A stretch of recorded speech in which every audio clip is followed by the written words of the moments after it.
Olá, gente querida! Hoje é o dia 21 de agosto. A Igreja celebra no Brasil a solenidade da Assunção de Nossa Senhora. Maria elevada ao céu em corpo e alma. Vamos refletir exatamente sobre o significado teológico disso para nós e as consequências para a nossa missão, para a pastoral, para o nosso procedimento também como pessoas. O texto do Santo Evangelho escolhido para esta solenidade é de Lucas, capítulo 1, versículos 39 a 56. Você que me acompanha aqui pelo YouTube, ou você que me acompanha pela Rádio Maria, pegue a sua Bíblia e acompanhe a leitura do texto. Naqueles dias, Maria partiu para a região montanhosa, dirigindo-se apressadamente a uma cidade da Judeia. Entrou na casa de Zacarias e cumprimentou Isabel. Quando Isabel ouviu a saudação de Maria, a criança pulou no seu ventre e Isabel ficou cheia do Espírito Santo. Com um grande grito, exclamou: Bendita és tu entre as mulheres, e bendito é o fruto do teu ventre. Como posso merecer que a mãe do meu Senhor me venha visitar? Logo que a tua saudação chegou aos meus ouvidos, a criança pulou de alegria no meu ventre. Bem-aventurada aquela que acreditou, porque será cumprido o que o Senhor lhe prometeu. Então Maria disse: A minha alma engrandece o Senhor, e o meu espírito se alegra em Deus, meu Salvador, porque olhou para a humildade de sua serva. Doravante todas as gerações me chamarão bem-aventurada, porque o Todo-Poderoso fez grandes coisas em meu favor. O seu nome é santo, e sua misericórdia se estende de geração em geração a todos os que o respeitam. Ele mostrou a força de seu braço, dispersou os soberbos de coração, derrubou dos tronos os poderosos e elevou os humildes, encheu de bens os famintos e despediu os ricos de mãos vazias. Socorreu Israel, o seu servo, lembrando-se de sua misericórdia, conforme prometera aos nossos pais, em favor de Abraão e de seus filhos para sempre. Maria ficou 3 meses com Isabel. Depois, voltou para casa. Palavra da salvação. Glória a vós, Senhor. Minhas irmãs, meus irmãos, que texto belíssimo e que celebração litúrgica riquíssima para nossa meditação e reflexão sobre o papel de Maria na história da salvação. É muito importante nos desnudarmos, retirar todo o preconceito, porque é triste perceber que alguns irmãos são capazes de fazer pregações lindas sobre Davi, sobre Salomão, sobre algum personagem bíblico, sobre Moisés, sobre Josué, sobre Caleb, sobre Jó, sobre o profeta Jeremias ou Isaías, mas são incapazes de tocar no nome de Maria Santíssima, a Mãe de Deus. É muito importante que todas as igrejas cristãs, mais e mais, resgatem o papel de Maria na história da salvação. A Igreja professa 4 dogmas marianos. O dogma de Maria Theotokos, a Mãe de Deus. O dogma de Maria sempre Virgem. O dogma da Imaculada Conceição de Maria. E o dogma da Assunção de Nossa Senhora. É também importante conhecermos o tipo de magistério pontifício. Há basicamente 3 tipos de magistério, isto é, quando o Papa fala oficialmente. O primeiro é o magistério infalível. O segundo é o magistério ordinário definitivo. E o terceiro é o magistério ordinário não definitivo. Um dogma é uma verdade de fé. Nada mais simples. Só que não é que o Papa um belo dia acordou de manhã, estava em seu escritório e disse: eu vou publicar o dogma da Assunção de Maria. Não. A publicação do dogma foi feita em 1950. Mas a verdade de fé é antiquíssima. E o Papa sintetiza a fé da Igreja, da comunidade eclesial. É por isso que nós falamos de sensus fidei fidelium, isto é, o consenso da fé dos fiéis. A publicação do dogma da Assunção de Maria é fruto do sensus fidei fidelium. É também fruto do modo como a Igreja ora, como a Igreja celebra. Nós chamamos isso de lex orandi, isto é, o modo, o jeito como a Igreja celebra a sua fé. E desde o primeiro século, a Igreja tem Maria Santíssima como a toda cheia de graça e aquela que participa da glória do seu Filho Jesus Cristo. Texto fundamental para compreendermos o dogma da Assunção de Maria é exatamente o texto de 1 Coríntios, capítulo 15. Parte do capítulo 15 está na segunda leitura da missa, tanto da missa da vigília, quanto da missa principal de amanhã. O que diz o capítulo 15 da primeira carta de Paulo aos Coríntios? Que Cristo Jesus, como primícias, foi o primeiro a experimentar a ressurreição dos mortos. Primícias, Cristo abre as portas da eternidade. Mas São Paulo diz, depois, todos aqueles que pertencem a Cristo Jesus. Ora, Maria Santíssima é a discípula perfeita e fiel. Ela fez completamente a vontade de Deus. A Bíblia não fala de um único pecado de Maria Santíssima.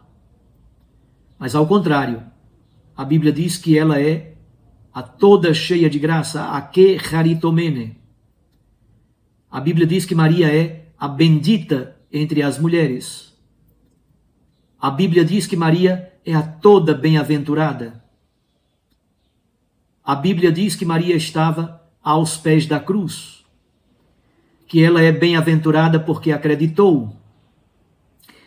A Bíblia diz que Maria Santíssima é a discípula perfeita. Ela ouve a palavra, medita a palavra, guarda a palavra no coração, conversa com Deus sobre a saudação do anjo, se deixa questionar pela palavra, questiona Deus e a palavra frutifica no coração de Maria, nascendo Jesus, Deus que se encarna em nossa história. E finalmente, em Maria, a palavra se faz missão. É o texto do Evangelho de hoje. Ela vai à casa de Zacarias e Isabel, não somente para servir, mas para proclamar aquilo que a misericórdia de Deus fez em sua vida. O texto, portanto, tem por base 1 Coríntios capítulo 15. como primícias Cristo, ele abre as portas da glória da eternidade, e depois todos aqueles que pertencem a Cristo. E Maria Santíssima pertence a Jesus Cristo de modo tão belo e especial. Mas não somente. É muito importante compreender que o texto do Evangelho de hoje tem vinculação também com quando a Arca da Aliança, lá em 1 Samuel capítulo 5, a Arca da Aliança de Israel foi tomada pelos filisteus. E passou de uma cidade a outra.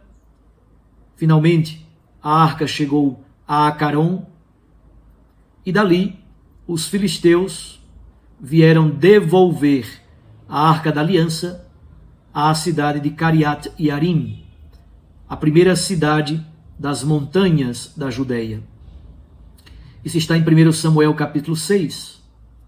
Depois Davi, em 2 Samuel capítulo 6, faz uma belíssima procissão para trazer a Arca da Aliança de Cariat Yarim até Jerusalém. E aí a Arca da Aliança caminha pelas estradas montanhosas e empoeiradas da Judeia. Esse mesmo percurso fez Maria Santíssima.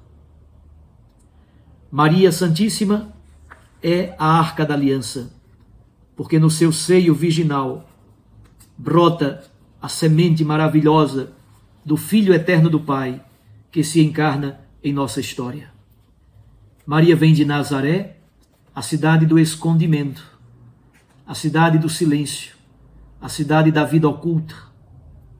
Maria atravessa o deserto e as estradas montanhosas para chegar à cidadezinha de Ain Karem, que está a poucos quilômetros de Jerusalém. Ain Karem é a terra de Zacarias e de Isabel. Não se pode chegar a Ain Karem sem passar pelo deserto. É o deserto da prova, é o deserto da dificuldade. Maria deseja, primeiro, servir. O texto de hoje nos ajuda muito a compreender o que significa o serviço gratuito, a solidariedade, a empatia, a comunidade dos discípulos que servem mutuamente, que vive a comunhão, que vive a espiritualidade eucarística. Mas não somente. O texto de hoje não fala somente sobre o serviço de Maria, a sua prima Isabel, que também está grávida. Na verdade, o texto quer nos falar de um encontro. No seio virginal de Maria está o menino Jesus. No seio de Isabel está o menino João Batista. Quando estes dois meninos se encontram, tudo é movido por uma efusiva alegria. E o menino João pula de alegria no seio de Isabel. E Isabel, repleta do Espírito Santo, profetiza. Como é bonito o texto, aquilo que diz Isabel para Maria Santíssima. Isso está nos versículos 42 a 45. Isabel chama Maria de bendita, que haritomene significa toda cheia de graça. Eulogomene, bendita. Maria é bendita porque é a mãe do bendito. Bendita és tu entre as mulheres, e bendito é o fruto do teu ventre. Maria é bendita porque tudo nela é relativo ao Filho de Deus, que é bendito pelos séculos. Ela também é a bem-aventurada. Maria, bem-aventurada, ela é a peregrina da fé, bem-aventurada porque acreditou. Quanta coisa bonita, inspirada pelo Espírito Santo, Isabel diz sobre Maria Santíssima. Mas a partir do versículo 46, Maria abre a boca num canto, num grito, numa efusiva ação de graças. É o canto do Magnificat. Ela agradece a Deus pelas maravilhas que Deus operou em sua vida, de menina moça, de mulher, de mãe. Deus olhou para a humildade de sua serva. Por isso, daquele momento em diante, todas as gerações vão chamá-la de feliz, de bem-aventurada. Todas as gerações perceberão em Maria a força do Espírito. Mas a segunda parte do canto do Magnificat é exatamente para reconhecer que Deus fez grandes coisas pelo seu povo, que é um Deus fiel, é um Deus que cumpre a sua promessa em favor de Abraão e de sua descendência para sempre. A festa da Assunção de Nossa Senhora, e com isso eu concluo, meus irmãos, minhas irmãs, traz várias consequências para nós. A primeira delas é do ponto de vista cristológico. Tudo aquilo que nós dizemos sobre Maria, nesse dogma da Assunção, na verdade nós dizemos antes para Cristo Jesus, porque Ele é a fonte de toda bênção e de toda graça. Segundo, essa festa tem consequências antropológicas e escatológicas. Antropológicas porque diz respeito a uma pessoa, ao corpo virginal de uma menina, de uma mulher moça. Maria é pessoa, é mulher. É por isso que tem grandes implicações antropológicas afirmar a Assunção de Maria. Tem consequências escatológicas. É um modo de dizer que o destino último do ser humano e da humanidade está no coração de Deus. Tem consequências eclesiológicas. Maria é símbolo da igreja. Toda a igreja olha para Maria marchando para o alto, para a casa definitiva, esta realidade tão bela à qual chamamos de céu. Mas tem também consequências sociais e até cósmicas. O destino da humanidade toda, o destino da natureza, tudo é recapitulado, tudo converge para o Cristo como primícias daquele que abre as portas da glória e da eternidade. A natureza inteira será recapitulada, será refeita, será sanada, será redenta por Jesus Cristo em sua glória, em sua vitória sobre a morte, sobre o pecado e sobre a lei. Na verdade, o que dizemos sobre Maria, estamos dizendo também sobre a igreja e sobre a nossa humanidade. Nosso destino não é um buraco no cemitério, é o abraço último e definitivo com o Deus da vida. Um grande abraço a você. Fique com Deus e com sua Mãe Maria Santíssima. Eu os abençoo, em nome do Pai, e do Filho, e do Espírito Santo. Contemplemos Maria, coroada de glória, resplendente de luz. Ela é imagem de cada um de nós, da humanidade e do cosmos inteiro. Até amanhã, se Deus nos permitir. Recorde, a palavra aquece o coração e a Eucaristia nos lança para a missão.